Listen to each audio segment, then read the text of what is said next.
সারা বিশ্বের মুসলিমরা যখন ঈদ উদযাপনে ব্যস্ত, তখন ফিলিস্তিনের গাজা উপত্যকায় রক্তমাখা লাশের গন্ধ আর অজস্র শোক গাথার গল্প। উদযাপনটা তো দূরের কথা, এক টুকরো রুটির জন্য হাহাকার করছে গাজার শিশুরা।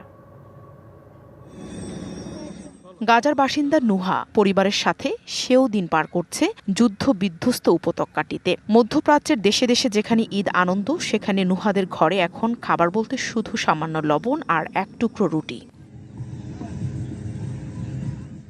গাজার প্রতিটি পরিবারে এখন এক মুঠো খাবারের যুদ্ধ। এখন আমাদের আর কিছুই অবশিষ্ট নেই, শুধু নিজেদের কোরবানি দেওয়াটাই যেন একমাত্র উপায়। না থামছে বোমার শব্দ, না থামছে পেটের জ্বালা, আর আমাদের শিশুদের হাহাকার।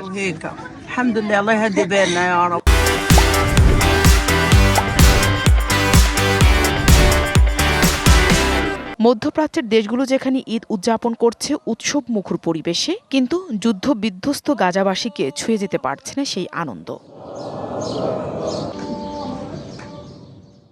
ইসরায়েলি হামলায় প্রাণ হারানো প্রিয়জনের নিথর দেহ ঘিরে কান্নায় ভেঙে পড়ছে এক একটি পরিবার। ঈদের দিনে ওখানে নেই হাসি, নেই উৎসব, আছে কেবল শোক, বেদনা আর অস্তিত্বের টিকে থাকার লড়াই।